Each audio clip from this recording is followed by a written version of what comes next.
आप सभी को राधे राधे। आज हम लोग केमिस्ट्री का परमाणु टॉपिक से रेलवे में जितने भी सवाल पूछे गए हैं उसका 50 क्वेश्चन करते हैं, क्योंकि परमाणु से बहुत सारा प्रश्न पूछा गया है, 300 से भी अधिक पूछा गया है। तो चलिए पहला प्रश्न की ओर चलते हैं। पहला प्रश्न है, कहता है किसी परमाणु के कक्ष में समायोजित किए जा सकने वाले इलेक्ट्रॉनों की अधिकतम संख्या को किस सूत्र द्वारा दर्शाया जाता है। इसका आंसर हो जाएगा ऑप्शन डी, 2n²। अगला सवाल है 2 नंबर, कह रहा है डैश में बाह्यतम कक्षा पूरी तरह से भरी होती है। तो इसका आंसर हो जाएगा ऑप्शन ए, ज़ीनॉन का, क्योंकि ज़ीनॉन अक्रिय गैस होता है। अगला सवाल है, कह रहा है कौन सा परमाणु के बारे में सही नहीं है, यानी गलत है। अगला ये इसका ऑप्शन पढ़ेंगे। ऑप्शन पहला में है 2 तत्वों के परमाणु समान होते हैं। बी में है कि वे 10⁻⁻10 मीटर क्रम के प्रसरण में होते हैं। अगला है ऑप्शन परमाणु आकार में बहुत छोटे होते हैं, तो ये सही है। अगला है एक तत्व के परमाणु सभी अवस्थाओं में समान होते हैं, तो ये भी सही है। तो बी, सी और डी ये तीनों सही है और पहला ऑप्शन गलत है, इसमें गलत ही पूछा है। अगला सवाल है कि एक इलेक्ट्रॉन में ऋणात्मक आवेश होता है, यानी इलेक्ट्रॉन का ऋणात्मक आवेश पूछ रहा है। इसका ऑप्शन इस साइड है।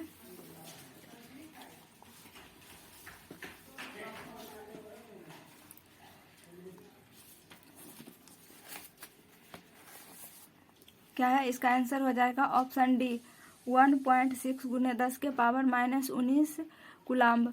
अगला सवाल है 5 नंबर, कहता है अधातु में आमतौर पर सबसे बाहरी कक्षा यानी सेल में डैश इलेक्ट्रॉन होते हैं। इसका आंसर हो जाएगा ऑप्शन बी, 5, 6, 7, 8, क्योंकि अधातु में 5 से स्टार्ट होता है और धातु में 1, 2, 3, धातु के बाह्यतम कक्षा में 1, 2 या 3 इलेक्ट्रॉन होते हैं। इसमें अधातु पूछा है, इसलिए इसका आंसर हो जाएगा ऑप्शन बी। अगला सवाल है इलेक्ट्रॉन की खोज किसने की थी। आंसर हो जाएगा जे थॉमसन। अगला सवाल है कि परमाणु का नाभिक मॉडल पहली बार किसके द्वारा खोजा गया था। आंसर हो जाएगा अर्नेस्ट रदरफोर्ड। अगला सवाल है परमाणु क्रमांक 17 वाला एक तत्व नीचे दिए गए किस परमाणु क्रमांक के तत्व के समान विशेषताएं रखेगा। आंसर हो जाएगा 35, क्योंकि ये 17 के बाह्यतम कक्षा में जितना इलेक्ट्रॉन होगा उतना ही 35 के बाह्यतम कक्षा में होगा। अगला सवाल है प्रोटॉन में डैश धनात्मक आवेश होता है। आंसर हो जाएगा 1.6 × 10⁻⁻19 कूलम्ब। अगला है परमाणु के नाभिक में डैश होते हैं। तो परमाणु के नाभिक में क्या होते हैं? प्रोटॉन और न्यूट्रॉन होते हैं। अगला है कि डैश तत्व में बाहरी सेल में 8 इलेक्ट्रॉनों के साथ 3 कक्षाएं होती है। तो आंसर हो जाएगा आर्गन। अगला सवाल है जिन उप परमाणु कणों में सामान्य उप परमाणु कणों से विपरीत गुण होते हैं उन्हें किस नाम से जाना जाता है। तो आंसर हो जाएगा प्रतिकण। प्रतिकण के नाम से जाना जाता है। अगला सवाल है कि रदरफोर्ड प्रयोग में अल्फा कणों को एक पतली डैश पर डाला गया था। तो आंसर हो जाएगा सोने की पन्नी पर। अगला सवाल है रदरफोर्ड परमाणु मॉडल डैश का वर्णन नहीं करता, यानी रदरफोर्ड का परमाणु मॉडल किसका वर्णन नहीं करता है। इसका ऑप्शन इधर है। आंसर हो जाएगा परमाणु के अस्थायित्व का। अगला प्रश्न है, कहता है एक इलेक्ट्रॉन क्या है। आंसर हो जाएगा नेट आवेश के साथ एक उप परमाणविक कण जो ऋणात्मक है। अगला सवाल है कि न्यूट्रॉन डैश के अलावा सभी परमाणुओं के नाभिक में मौजूद होता है। आंसर हो जाएगा हाइड्रोजन। अगला है कि रदरफोर्ड के अल्फा कणों के प्रकीर्णन प्रयोग के परिणाम स्वरूप किसकी खोज हुई। आंसर हो जाएगा ऑप्शन सी, परमाणु में नाभिक। अगला सवाल है कि कौन सा परमाणु का उप परमाणु कण नहीं है। आंसर हो जाएगा ज़ेनॉन। और ये प्रोटॉन, इलेक्ट्रॉन और न्यूट्रॉन ये परमाणु के उप परमाणु कण होते हैं। अगला सवाल है किन कणों में सकारात्मक आवेश होता है। तो आंसर हो जाएगा बी, प्रोटॉन। अगला सवाल है परमाणु को किसने खोजा। तो आंसर हो जाएगा डेमोक्रिटस। अगला सवाल है 21 नंबर का रहा है बोर के एटम के मॉडल की अभिधारणा के अनुसार क्या होता है जब एक इलेक्ट्रॉन ऊर्जा के फोटॉन को अवशोषित करता है। आंसर हो जाएगा यह अगले बाहरी कक्षा में जाता है। आंसर हो जाएगा ऑप्शन डी। अगला सवाल है कि सबसे बाहरी ऑर्बिट में डैश इलेक्ट्रॉन की संख्या एक समान होती है। आंसर हो जाएगा ऑप्शन बी, आर्सेनिक और बिस्मथ। अगला सवाल है कि कैथोड किरण प्रयोग पहली बार किसके द्वारा किया गया था। आंसर हो जाएगा जे थॉमसन। अगला सवाल है 24 नंबर, कहता है इलेक्ट्रॉन के समतुल्य प्रतिद्रव्य कणों को डैश कहा जाता है। आंसर हो जाएगा पॉजिट्रॉन। अगला सवाल है 25 नंबर में कहता है यदि तत्व ए और बी का इलेक्ट्रॉनिक विन्यास 1s2 2s2 3s1 और 1s2 2s2 2p6 3p4 है तो इन तत्वों के संयोजन द्वारा निर्मित यौगिक का सूत्र क्या होगा। आंसर हो जाएगा A2B, सोडियम सल्फाइड।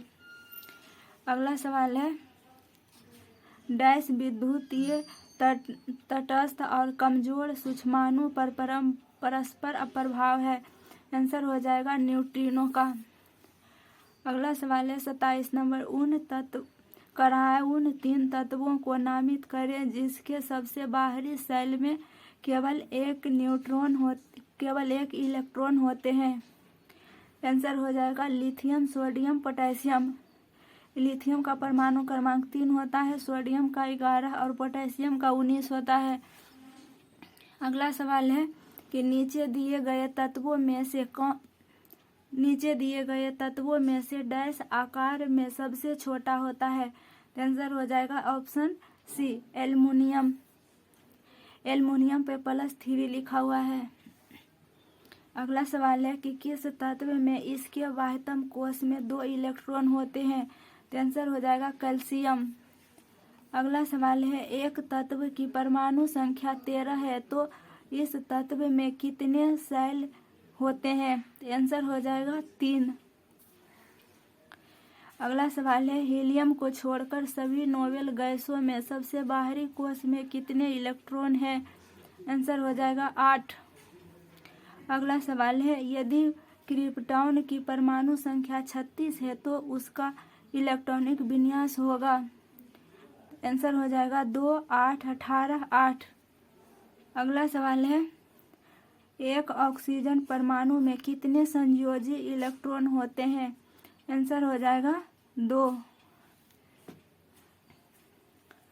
नहीं सॉरी दोस्तों, इसमें करा है संयोजी इलेक्ट्रॉन। संयोजी इलेक्ट्रॉन बाह्यतम कक्षा में इलेक्ट्रॉनों की संख्या को दर्शाता है। तो इसका आंसर हो जाएगा ऑप्शन बी यानी 6। ऑक्सीजन परमाणु में कितने संयोजी इलेक्ट्रॉन होते हैं। तो 6 होते हैं। अगला सवाल है 34 नंबर में कहता है एक तत्व का इलेक्ट्रॉनिक विन्यास 2 8 2 है तो तत्व का नाम क्या है। सभी को जोड़ देंगे तो 10 आ जाएगा। 10 में क्या होता है, 10 नहीं, सभी को जोड़ेंगे तो 12 हो जाएगा। तो 12 में क्या होता है, मैग्नीशियम। पोटेशियम का परमाणु क्रमांक 19 होता है, सोडियम का 11 होता है और मैग्नीशियम का 12 होता है। अगला है तीसरी कक्षा को डैश सेल के रूप में निरूपित किया जाता है। आंसर हो जाएगा एम। तीसरी कक्षा कौन है, एम। पहला कौन है, के। दूसरा है एल। तीसरा है एम। चौथा है एन। और इसका इलेक्ट्रॉन होता है 2 8 18 32। अगला सवाल है 36 नंबर, एक कोष में मौजूद इलेक्ट्रॉनों की अधिकतम संख्या किस सूत्र द्वारा ज्ञात की जाती है? आंसर हो जाएगा 2n²। अगला है समान रासायनिक गुण वाले दो तत्वों के लिए निम्नलिखित में से कौन सा विकल्प सही है? आंसर हो जाएगा तत्वों में संयोजी इलेक्ट्रॉन की संख्या समान होगी। अगला सवाल है कि डैश के बाह्यतम कोश में 1 से 3 इलेक्ट्रॉन होते हैं। आंसर हो जाएगा धातु के बाह्यतम कोश में 1 से 3 इलेक्ट्रॉन होते हैं। अगला है कि सर्वाधिक स्थिर या अक्रिय परमाणुओं के बाह्यतम कोश में इलेक्ट्रॉनों की संख्या कितनी होगी? आंसर हो जाएगा 8। अगला सवाल है किसी परमाणु के कोश में समायोजित किए जा सकने वाले अधिकतम इलेक्ट्रॉनों की संख्या कितनी होती है? आंसर हो जाएगा 2। अगला है कि n कोश में समायोजित किए जा सकने वाले इलेक्ट्रॉन की संख्या है। आंसर हो जाएगा 32। अगला सवाल है यदि एक तत्व का परमाणु क्रमांक 8 है तो इसका इलेक्ट्रॉनिक विन्यास होगा। तो आंसर हो जाएगा 2 और 6। अगला सवाल है पहले आवर्त में दोनों तत्वों के डैश में संयोजी इलेक्ट्रॉन होते हैं। आंसर हो जाएगा k कोश। अगला सवाल है 44 नंबर कह रहा है जिस परमाणु की बाह्यतम कक्षा में इलेक्ट्रॉनों की संख्या पूर्ण होती है उसकी संयोजकता डैश होती है। आंसर हो जाएगा 0। अगला सवाल है 45 नंबर कहता है बाह्यतम कोश में उपस्थित इलेक्ट्रॉन्स की संख्या को डैश कहा जाता है। आंसर होगा संयोजक इलेक्ट्रॉन। अगला सवाल है m कक्षा में समायोजित किए जा सकने वाले इलेक्ट्रॉनों की अधिकतम संख्या कितनी होती है? आंसर हो जाएगा 18। अगला सवाल है किसी तत्व का इलेक्ट्रॉनिक विन्यास 2, 8, 5 है, उस तत्व का नाम क्या है? आंसर हो जाएगा फास्फोरस। फास्फोरस का परमाणु क्रमांक 15 होता है, सल्फर का 16 होता है, फ्लोरीन का 9 होता है और मैग्नीशियम का 12 होता है।